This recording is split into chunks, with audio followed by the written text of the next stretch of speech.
Welcome back to the Deep Dive. Today, we are swapping the office chair for a sun lounger, metaphorically speaking, on the Red Sea coast. We're plunging into Hurghada, Egypt. Yeah, it's quite a place, a real case study, actually. Absolutely. It's gone from this, quiet, dusty fishing village into an absolute powerhouse. A massive magnet for tourism, obviously, but also for long-term expats. Surprisingly so. It's second only to Sharm el-Sheikh in that region, really. And it seems like a city defined by paradox, doesn't it? Totally. We've pulled together sources covering its, explosive growth, a lot of it pretty unregulated, its stunning marine environment, its potential role as a climate refuge, which is fascinating. And the affordability, that really jumps in. Oh, the affordability is eye-opening, almost unreal for people choosing to actually live there. So our mission today, for you listening, is to really explore the central tension in Hurghada.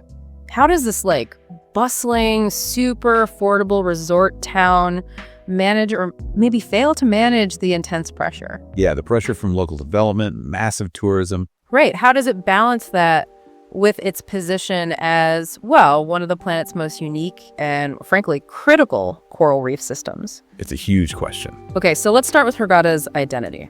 What makes it tick? What draws people in? Well, compared to Sharm, the vibe is generally described as more laid back. It's diverse, definitely. Yeah. And it seems popular with people who want to do things. Active stuff, you mean? Exactly. Water sports are huge. Kite surfing is mentioned a lot. And it's a really practical base if you want to do those trips inland to Luxor to see the ancient sites. Right, that makes sense. It's functional. It is. Sharm, on the other hand, feels more polished, maybe more cosmopolitan. It's very focused on that luxury resort experience. And geographically, Sharm's the gateway to different things, right? Like the southern Sinai. Yeah, closer to legendary dive sites like the Thistlegorm Wreck. World War II wreck. Yeah, it's the one. And Ras Mohammed National Park. Hurghada caters to, perhaps a broader audience, maybe more budget-conscious overall. Which definitely leads us into the expat side of things, because the economics are just, wow. Astonishing is probably the right word. Our sources kept flagging it as this incredibly smart choice for people looking to stretch their money. Retirees, digital nomads, you name it. The numbers are almost hard to believe. They really are. Compared to other places in the region or Europe, forget it. Like a one-bedroom apartment in the city center. Yeah. What does sources say? Around $300 to $500 a month. Yep, $300 to $500. That's roughly the range cited. It's not a typo. And that puts overall housing costs, 50 to 70% lower than somewhere like Dubai or even Barcelona? Easily. That's the range reported. But it's not just rent, that's the thing. No, the daily stuff too. You need to understand why it's so low. Exactly. It comes down to the domestic Egyptian economy. You've got government subsidies on certain things, lower prevailing wages. It just makes expenses almost unimaginable elsewhere. Like gas. Fuel prices. Yeah, gasoline around 40 cents a liter? Yeah. Something like that. Unbelievable. And utilities, basic electricity, water. The average monthly bill is apparently somewhere between $50 and $100 for everything. So that high cost of living you see in other coastal hotspots, it just vanishes here. Pretty much. And the activities that people go there for are also really accessible. Like diving. Yeah, a single recreational dive in one of the world's top reef systems might only cost you, say, $30 to $50. Which is a perfect transition, really, because that affordability puts thousands of divers right on top of what many call the wreck capital of the Red Sea. Ah, yes, the underwater world. That's where Hurghada really shines for many visitors. The conditions sound incredible, the visibility alone. Oh, it's legendary, consistently excellent. You're usually looking at 20 to 30 meters visibility. That's amazing. And sometimes, on a really good day, it can push up to 60 meters. 60? It's like diving in air, almost. It could feel like it. And they've really set it up to cater to everyone. So not just hardcore divers. No, not at all.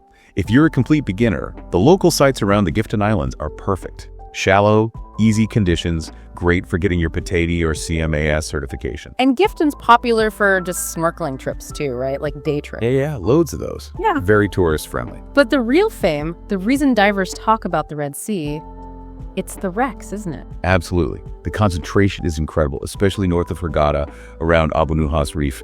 They call it the ship graveyard for a reason. How many main wrecks are there? Abu Nuhas itself has at least 4 big ones lying quite close together. The Kimon M, Giannis D, Crazula K, and the Carnatic. And what's special about them? Are they super deep? That's the unique part. They're relatively shallow. shallow enough that even divers without tons of wreck experience can explore them safely. So accessible history. Exactly. Take the Carnatic, it sank way back in 1869. You can still see its structure, now just completely covered in soft corals. It's stunning. History meets nature. And I guess these wrecks become artificial reefs, attracting marine life. Definitely. They're magnets for life. Turtles, big schools of fish, barracuda often hang around them. It's an amazing mix. What about for the really experienced divers? Anything deeper? Oh yes. If you want a serious challenge, there's the Rosalie Muller wreck. It's described as a superb dive, but it's deep. The seabed's down at 50 meters. So technical diving territory? Pretty much, yeah. Reserved for those with the right training and experience. And Hurghada isn't just about day boats, right? It's a big hub for liveaboards. Crucially, yes. It's the main starting point if you want to do those multi-day trips, especially heading south to famous spots like the Brothers Islands or Elphinstone Reef. Which are known for sharks. Among other things, yeah, big pelagics. But those southern sites are generally for experienced divers too, and liveaboards are often the best way to avoid the crowds you get on the daily dive sites. Okay, so we have this picture. Hyper affordable, incredible diving for all levels, but it's sitting right on top of this major environmental issue, this paradox. Exactly. Its greatest asset is potentially under threat from its own success. Let's get into the science of it. The Red Sea has the world's longest continuous reef system, right? It does. And the northern Red Sea, where Hurghada is, has been flagged by scientists as a potential coral reef climate change refuge. That sounds incredibly important, like actual good news about coral. It's potentially huge. It boils down to their history, basically. Yeah. Geology and evolution. How so? These northern corals survived harsh conditions, including warming periods over thousands of years as the Red Sea basin formed and changed. This process, it's called historical thermal selection. So they're naturally tougher against heat. In a way, yes. They effectively adapted, so they already live about 5 to 6 degrees Celsius below the maximum temperature they can actually tolerate. They have these unique thermal tolerance genes. Wow. So while other reefs are bleaching and dying from just a couple of degrees of warming, These Red Sea corals have sort of bought time. They seem equipped to handle the global warming threat much better than corals elsewhere. but there's always a but, isn't there? There is. Their global strength is undermined by intense local weaknesses, high cumulative stress from human activity right there on the coast. That's the immediate danger. That's the overriding threat, yes. Yeah. Hurghada's explosive growth, all that tourism, it creates constant pressure. Like physical damage. Dropped anchors, divers bumping into things. Yeah, physical destruction from careless diving, snorkeling, people walking on reefs, it happens constantly. And that stress weakens the coral, making it harder for them to use that natural heat resilience. And then there's pollution. Widespread pollution. With rapid, often unplanned growth, you get problems like poor sewage treatment. Leading to eutrophication, is that the term? That's the one, basically nutrient overload. Sewage acts like fertilizer for algae, and this macroalgae can just grow incredibly fast and smother the slow-growing corals. Chokes them out. And it's not just sewage, is it? What about the infrastructure needed for all those people? Right. Desalination plants are essential for fresh water, but they discharge waste-hot, super salty brine, sometimes with chemicals, back into the sea.